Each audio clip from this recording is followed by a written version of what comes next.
योगी के यूपी में लाउड आवाज नहीं तो बाबा की पुलिस आवाज धीमी कराने पहुंच जाएगी, क्योंकि यूपी में लाउड स्पीकर पर स्ट्राइक 2.0 अब शुरू हो चुका है। फिर चाहे मंदिर हो या मस्जिद, मेला हो या ठेला, आदेश है आवाज जरा नीचे। और योगी के इस आदेश को पूरा करने के लिए लखनऊ से पीलीभीत तक अफसर सड़कों पर उतर चुके हैं।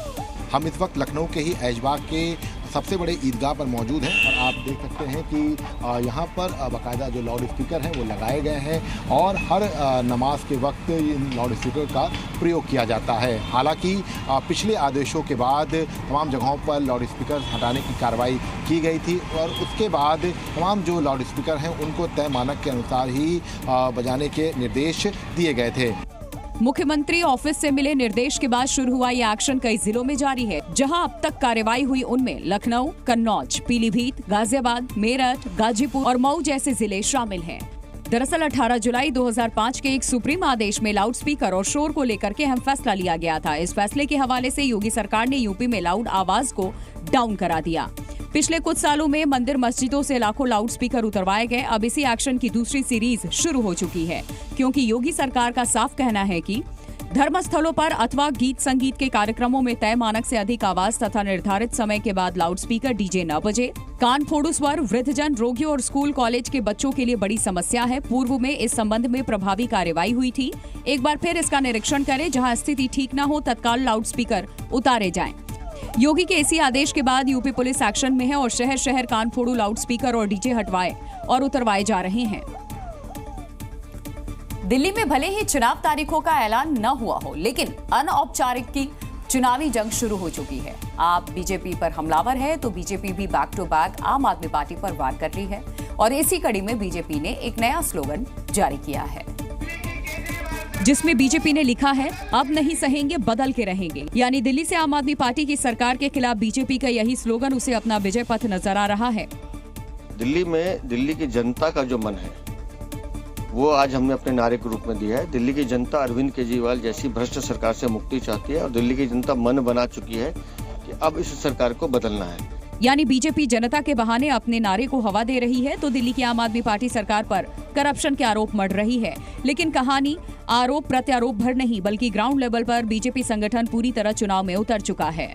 दिल्ली में डबल इंजन की सरकार माननीय प्रधानमंत्री के नेतृत्व में बनेगी और दिल्ली का ये हमारा संकल्प पत्र, दिल्ली की जनता का संकल्प पत्र है और पूरी भारतीय जनता पार्टी उस संकल्प को पूर्ति करने के लिए, दिल्ली को बेहतर दिल्ली बनाने के लिए उस दिशा में काम करेगी। यानी बीजेपी पूरे दम से सरकार में आने का दावा कर रही है। कैंपेन के आगाज के साथ प्रचार की गाड़ियां भी रवाना हो चुकी हैं। अब बाकी है तो बस जुबानी दंगल का सियासी दंगल में बदलना। जल्द ही दिल्ली उसकी भी गवाह बनेगी। उत्तर प्रदेश के फतेहपुर की ऐतिहासिक नूरी जामा मस्जिद के एक हिस्से को गिराने के आदेश के बाद हंगामा मचा है। मस्जिद कमेटी इसके खिलाफ हाईकोर्ट पहुंच गई है। करीब 180 साल पुरानी ये वही नूरी जामा मस्जिद है जिसके एक हिस्से के गिराने का आदेश पीडब्ल्यूडी ने दिया है। लेकिन इस आदेश को चुनौती देते हुए मस्जिद की इंतजामिया कमेटी हाईकोर्ट पहुंच गई। मेरे पीछे आप जो मस्जिद जो आप देख रहे हैं ये है नूरी जामा मस्जिद। इसी मस्जिद के ध्वस्तीकरण का जो आदेश है वो पीडब्ल्यूडी ने दिया है। पीडब्ल्यूडी का कहना है कि इसके एक हिस्से को तोड़ा जाना जरूरी है।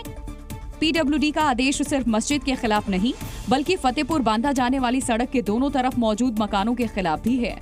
पीडब्ल्यूडी के आदेश पर लालौली इलाके के लोगों ने अपने घरों को पहले से तोड़ना शुरू कर दिया है, लेकिन नूरी जामा मस्जिद की इंतजामिया कमेटी जिद पर अड़ी है।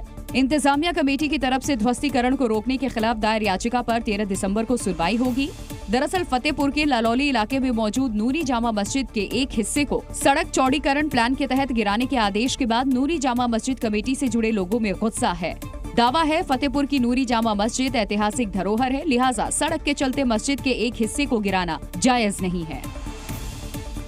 पंजाब के पूर्व उप मुख्यमंत्री सुखबीर सिंह बादल ने कड़ी सुरक्षा के बीच में फतेहगढ़ साहिब में एक गुरुद्वारे में सेवा की। श्री अकाल तख्त साहिब की ओर से सुखबीर सिंह बादल को दी गई सजा का आज 5वां दिन है और सेवा देने के लिए कड़ी सुरक्षा के बीच सुखबीर सिंह बादल गुरुद्वारा पहुंचे और लंगर हॉल में बैठकर जूठे बर्तन साफ किए। इस दौरान सुखबीर सिंह बादल के साथ कुछ और लोग वहां बैठे हुए नजर आए। सुखबीर बादल थालियों को धो धोकर उन्हें दे रहे थे, जबकि बगल में बैठा शख्स कपड़े से उन थालियों को साफ कर रहा था। अकाल तख्त साहिब ने बादल को अमृतसर में स्वर्ण मंदिर के अलावा तख्त केसगढ़ साहिब, तख्त दमदमा साहिब, मुक्तसर और फतेहगढ़ साहिब में सेवादार के रूप में काम करने को कहा था। स्वर्ण मंदिर में सेवा के दौरान सुखबीर सिंह बादल पर नारायण सिंह चौड़ा ने गोली चलाने का प्रयास किया था, जिसमें वो बाल बाल बचे थे। बाद में सादे कपड़ों में मौजूद पुलिसकर्मियों ने आरोपी को पकड़ा था। कोलकाता की सड़कों पर दौड़ती पीली एम्बेसडर टैक्सियां सिर्फ एक वाहन नहीं बल्कि कोलकाता की शान है। लेकिन अब ये पीली टैक्सियां इतिहास बनने वाली हैं,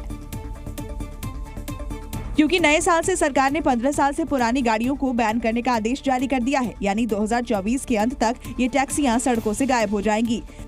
कोलकाता की धरोहर, कोलकाता की हेरिटेज पीली टैक्सी कोलकाता से इस साल के अंत तक करीब 2500 की संख्या में उठ जाने वाली है, क्योंकि कोलकाता में अब 15 साल का पुराना गाड़ी बैन कर दिया गया है।